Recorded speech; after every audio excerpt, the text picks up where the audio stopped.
Krishna everyone, स्वागत है आपका हमारे चैनल पुष्पलता व्लॉग्स पे। और मैं पुष्पलता आप लोगों के सामने फिर से आ चुकी हूँ एक नए व्लॉग लेकर, एक नए जज्बे के साथ। और अभी फ़िलहाल मैं खाना वगैरह बना के खा के उसके बाद में व्लॉगिंग स्टार्ट कर रही हूँ, क्योंकि सुबह का टाइम में थोड़ा मैं व्यस्त रहती हूँ तो टाइम नहीं मिल पाता। तो जब भी टाइम मिलता है मैं व्लॉगिंग स्टार्ट कर लेती हूँ, तो इस पर कोई डोंट माइंड, है ना।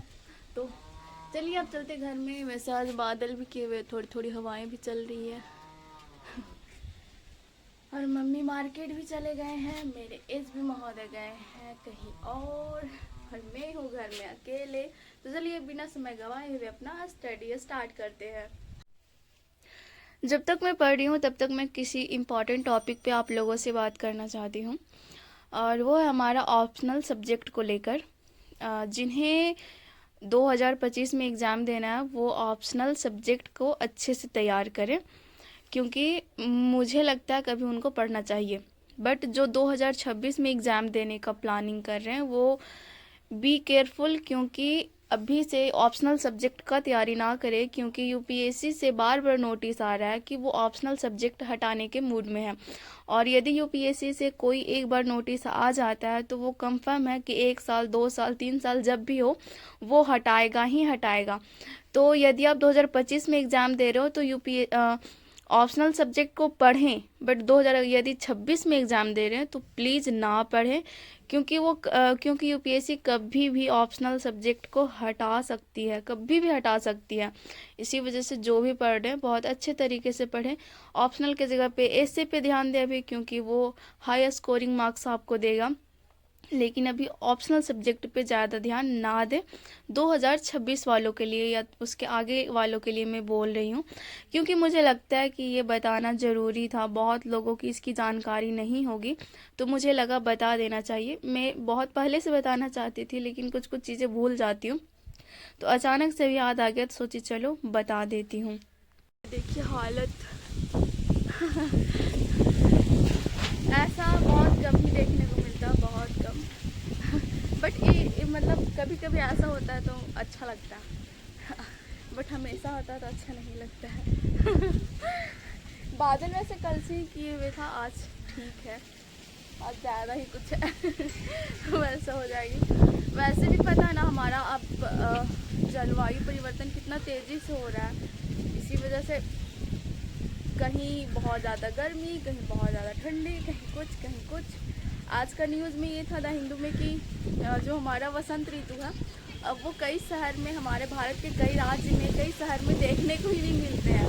ये जो अभी का टाइमिंग है, मतलब जनवरी और अप्रैल के बीच का जो टाइमिंग होता है वो वसंत ऋतु होता है। और अब वसंत ऋतु कहीं नज़र नहीं आता, बहुत ज़्यादा गर्मी ही नज़र आता है, गर्मी महसूस होता है। तो इस टॉपिक पे आया हुआ था कुछ थोड़ा बहुत करंट, और उसमें नारियल भी लगा हुआ है, दिखाओ, देखिए दिख रहा है। रात में गिरा था नारियल, एक रात था तो डर लगने लगा पता नहीं क्या गिरा। फिर रात में जब उठ के देखे तो देखा अच्छा नारियल गिरा हुआ। तो चलिए मैं कहीं भी बकवासवानी करना शुरू कर देती हूँ। अब चलते हैं नीचे। अब मैं आ चुकी हूँ किचन में, और किचन में आके बनाने में लग गई अपना लंच, क्योंकि मुझे लगी है भूख। तो थोड़ा सा ही बनाना था, रोटी बना दूँगी। ये सिर्फ चना चना चना चना खाओ, मस्त रहो, है ना।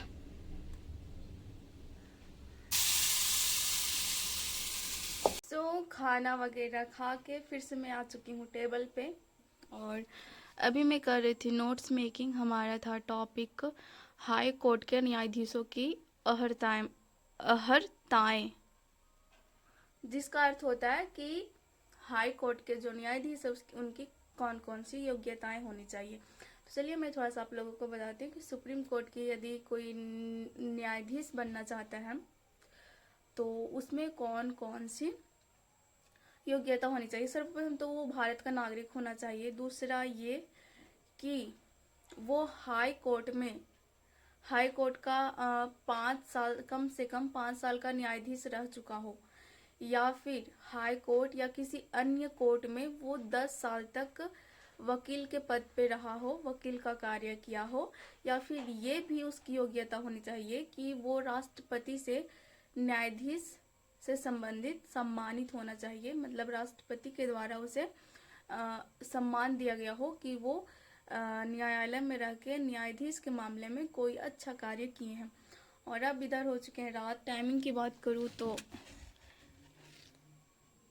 6:41 हो चुके हैं और अब मेरा टाइमिंग है थोड़ा खाना बनाने का। रात हो चुके हैं तो अर्चना पढ़ रहे हैं और हस्बैंड जी है नहीं घर पे। सोच रही कुछ देर और पढ़ूं। चलिए अभी पढ़ते ही हैं। वहीं जाके यहाँ मेरा डे का स्टडी कंप्लीट होता है। टाइमिंग की बात करूँ तो अभी हो चुके हैं 7:13 और अब मैं नहीं पढ़ूंगी। थोड़ा काम वाम करूँगी, थोड़ा बहुत टहलूँगी बाहर में, उसके बाद पढ़ूँगी। नहीं, पहले टहलूँगी उसके बाद काम वाम करूँगी है ना। तो चलिए थोड़ा सा चलते हैं बाहर की और। उधर पढ़ रहे हैं अर्चना, उनका चल रहा है एग्ज़ाम फाइनल। अपन में जाएंगे 4 क्लास में, अभी हैं 3 क्लास में। इतना बड़ा बच्चा देखिए, बहुत लोग ना मतलब मैं बहुत सारा मैं आप लोगों को एक चीज़ बताती हूँ। मैं बहुत सारा ऐसे न्यूज़ देखती हूँ कभी कभी, जो गवर्नमेंट स्कूल के जो बच्चे रहते हैं 10th के 12th, तो जब वो स्कूल से एग्ज़ाम दे के एग्ज़ाम हॉल से निकलते हैं तो बहुत सारे ऐसे पत्रकार होते हैं जो बच्चों से पूछते हैं कि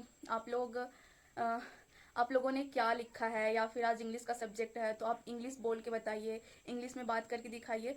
तो इसमें ना मैं उन पत्रकारों से कहना चाहूँगी कि वो लोग बहुत गलत करते हैं। मेरे अनुसार सबकी अपनी अपनी सोच हो सकती है, बट मेरे अनुसार ऐसा लगता है कि वो लोग बहुत गलत करते हैं। अगर इतना ही ज़्यादा आप लोगों को शौक है शिक्षा नीति को सुधारने का तो आप स्कूल में जाइए, स्कूल के बारे में पता कीजिए, वहाँ जाते वो सही है। लेकिन बच्चों को आप डिमोटिवेट करने का काम करते हैं, क्योंकि आप उन बच्चों से जाके पूछ रहे हैं, उन गवर्नमेंट स्कूल के बच्चों से जाके पूछ रहे हैं जिस गवर्नमेंट स्कूल में अच्छे से स्टडी नहीं होती है, अच्छे से क्लासेस नहीं होते, तो वो बच्चे क्या ही रिप्लाई देंगे। क्योंकि गवर्नमेंट स्कूल में वही बच्चा पढ़ता है जो बच्चा रियल में उनके माँ बाप अफोर्ड नहीं कर पाते हैं पैसे, जिनके माँ बाप अच्छे खासी इनकम होते हैं, जिनके माँ बाप के अच्छे खासी इनकम होते हैं, या फिर जिनके माँ बाप को ये होता है कि नहीं मेरे बच्चा थोड़ा अच्छा से पढ़े, वो लोग ही प्राइवेट स्कूल में अपने बच्चों को पढ़ाते हैं। वहाँ जाके पूछिए, अगर प्राइवेट स्कूल में जाके पूछते हैं वहाँ के बच्चे अगर जवाब नहीं देते अपने लेवल के अनुसार तो मैं वहाँ गलती मानूंगी। लेकिन जो गवर्नमेंट स्कूल के जो बच्चों को पूछते हैं जाके एग्जाम हॉल से जब निकलते हैं, इसका आंसर दीजिए उसका आंसर दीजिए, तो मेरे को ये बिल्कुल भी नहीं सही लगता है। क्योंकि मैं जैसे इसलिए मैं बोली, अर्चना भी 3 क्लास में, अर्चना प्राइवेट स्कूल में पढ़ते हैं 3 क्लास में, लेकिन यही अर्चना अगर गवर्नमेंट स्कूल में पढ़ते ना तो इनका ये जब जिस अनुसार है उस अनुसार ये कहीं ना कहीं 5 या 6 क्लास में रहते हैं गवर्नमेंट स्कूल में। आई एम श्योर 5 या 6 क्लास में रहते हैं। तो ये थोड़ा सा परेशानी है। इस चीज़ पे मैं बहुत पहले से सोची थी और बात भी करना चाहती थी, बट मैं नहीं बात करती हूँ ज़्यादा। बट मेरे को ये सही नहीं लगता है कि पत्रकार अपना मतलब व्यू पाने के चक्कर में कोई बच्चों को आप इंसल्ट कर रहे हैं। अगर इतना ही शौक है तो अच्छा स्कूल आप खुद ही अफोर्ड करवाइए। अगर उनका इंग्लिश सही नहीं है तो उन्हें खुद इंग्लिश आप सिखाइए, इतना पैसे तो आता ही है ना। न्यूज़ वगैरह इतना करते हैं तो बच्चों को इंसल्ट करने का काम करते हैं। किसी को इंसल्ट करने से वो कभी आगे नहीं बढ़ेगा, उसमें और नकारात्मकता ही आती है मेरे अनुसार। तो चलिए मेरा बहुत ज़्यादा हो गया बकवास वानी, अब थोड़ा सा बाहर साइड चलते हैं क्योंकि अंधेरा भी हो चुका है। लाइट में जाके बोल अचानक से मेरे को याद आ गया ना, इसी वजह से बोल दी, क्योंकि सच में मेरे को ये उचित नहीं लगता। सो अब मैं आ चुकी हूँ किचन में, और किचन में आके बनाने में लग गई खाना। इधर है भिंडी का सब्जी और इधर रोटी। अर्चना रोटी बेल दी और मैं बना ली। देखिए कितना मस्त बेलते हैं। अर्चना बोलते हैं ना, भाभी हमको पहले नहीं आता था, अब आप आए तब आया। क्योंकि वो मतलब वो बेलते जाते हैं, मैं बनाती जाती हूँ। मैं लोई वगैरह काट देती हूँ, अच्छे से गोल वगैरह कर देती हूँ ताकि उनको आराम लगे थोड़ा बेलने में। और इधर हमारा सब्जी भी लगभग रेडी ही हो चुका है, भिंडी का, मेरे एचबी महोदय का फेवरेट रोटी और भिंडी का सब्जी। तो चलिए आज का ब्लॉग मैं यहाँ पे समाप्त करती हूँ। यदि आप हमारे चैनल पे नए होंगे तो चैनल को सब्सक्राइब करना ना भूलें, वीडियो को लाइक करें और साथ में अपने दोस्तों के साथ शेयर करना ना भूलें। तब तक के लिए जय हिंद, वंदे मातरम, भारत माता की जय।